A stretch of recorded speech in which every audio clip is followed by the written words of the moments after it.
Hi everyone, আসসালামু আলাইকুম। চলে আইছি বাংলাদেশি ব্লগার ওমারা ইসলাম। আর দেখবার পারতেছেন এটা কেডা বইসে আছে, এটা হচ্ছে আমার শ্বশুর আব্বাজান।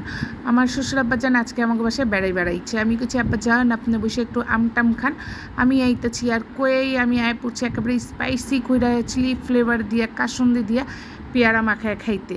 আর আমার শ্বশুর আব্বাজান কাছ থেকে একটু লুকাইছি, আমার শ্বশুর আব্বাজান যদি দেখে আমি এটা খাইতাছি। আর তো আমার শ্বশুর আব্বাজান চিলাইবো, আর এই ছেড়ি তুই এটা কিল্লেগা খাস, তুই তো মরবি। আর আমার কাছে তো অনেক বেশি ভালো লাগে যে একেবারে কাসুন্দি দিয়া চিলি ফ্লেভার দিয়ে স্পাইসি করে পেয়ারা মাখানো, দিলে যে শান্তি লাগতেছে না খায়া কোয়ার বাইরে। আমার মতো কে কে স্পাইসি ফ্লেভার অবশ্যই একবার কমেন্ট করে জানাইবেন তো। আর এই যে এখন যে পেয়ারাটা বানাইছি একেবারে হালকা চিলি দিয়া, এটা হচ্ছে আমার জানেমানের লেগে। আমার জানেমান ঝাল খাইবার চায় না, এর লেগে আমার জানেমানে মাথা বেশি ঠান্ডা থাকে আর আমার মাথা বেশি গরম থাকে। যাই হোক, এরপর চলে আইছি বড়ো ভাইয়ের বাসায়। আর দেখবার পারতেছেন বড়ো ভাই আমার লেগে একটা নাস্তা বানাইতেছে। এটা আমার অনেক পছন্দ, এটা খাইতে যে কী ভালো লাগে আমার। আমি কিছু ভাইজান তুই একটু বেশি করে বানাই দিয়া দিবি। আমার ভাইজান কইতাছে তুই এত টেনশন করস কেন, আমি তো জানি আমার বোন একেবারে বাসায় গিয়া খাই, বইয়ের লেগে একেবারে বেশি করে বানাই দিতেছি, তুই একেবারে শান্তি মতো বাসায় গিয়া খাবি। আমি কিছু ভাই হইলে এরকম একখান ভাই হওয়ার দরকার। দেখতেছেন আমার কিন্তু হাতি দিবার দিতেছে না, কইতাছে বই না আমি নিজের হাতে তোরা বানায় খামো। আর দেখতেছেন আমার ভাইজান কি সুন্দর করে আটাটারে গুলায় ফেলাইতেছে। এটা তো অনেক কিছু দিছে, তিল দিছে, তারপরে কি জানি দিছে, বুলাও তো গেছি। যাই হোক, খাওয়ার দিয়া মতলব কি দিছে এটা আর আমার দেখার দরকার নাই। দেখবার পারতেছেন কি কষ্ট করে আমার ভাইজান আটা দিয়া চিনি পানি দিয়ে আটাটারে গুলাইবো।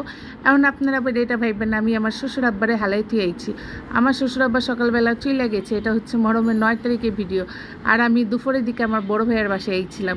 আর ভাইজানে কইছি ভাইজান একটু সুন্দর করে বানা, আমার তো খাইবার ইচ্ছা করতেছে। দেখেন কি সুন্দর করে আমার ভাইজান আটাটার এগুলো হেলাইছে আর আমি ভিডিও করতেছি।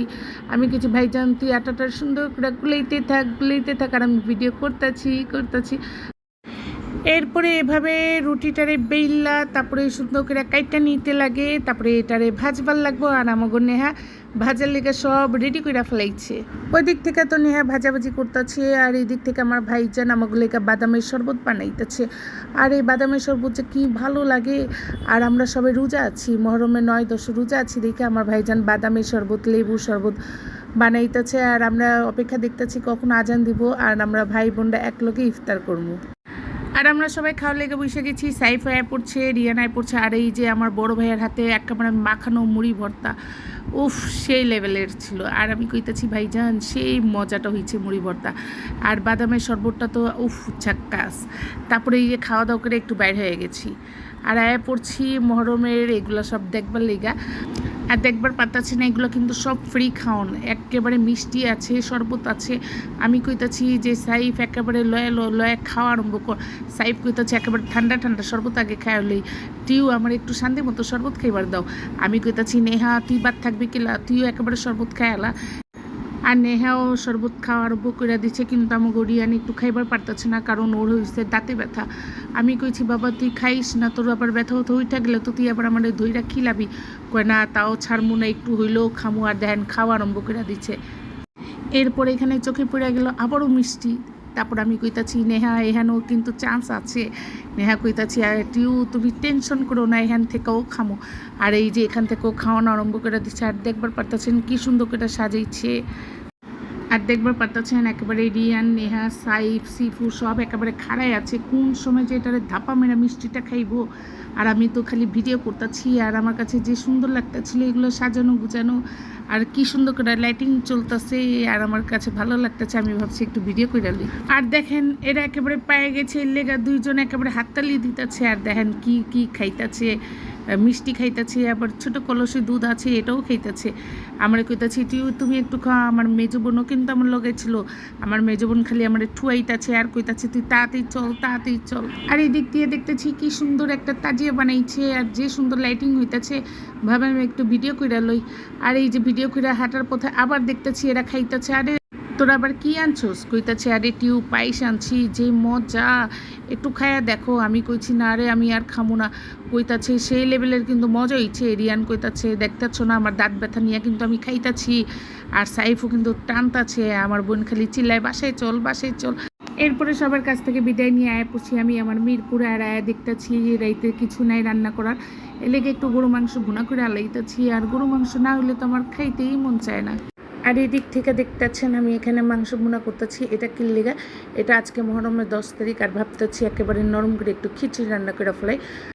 চাল ডাল মাংস দিয়ে স্পাইসি খিচুড়ি। খালাম্মা নাকি গিলা খিচুড়ি অনেক বেশি পছন্দ করে, আমার জামাইও তো অনেক পছন্দ। আর মহরমের দিনে একটু খিচুড়ি মাংস এগুলো তো রান্না করে আমার গরিবও খাওয়ানো লাগবো। তো ভাবতেছি একটু বেশি করে একটু রান্না বান্না করে ফেলাই, আর গরিবদেরকেও দিব, আশেপাশেও দিব। আর এই দিক থেকে একটু গরু মাংস ঝোলালু করে হালাইছি। আর ঝোলালু মাংসটা যে কী মজা হয়েছিল একেবারে কোয়ার বাইরে।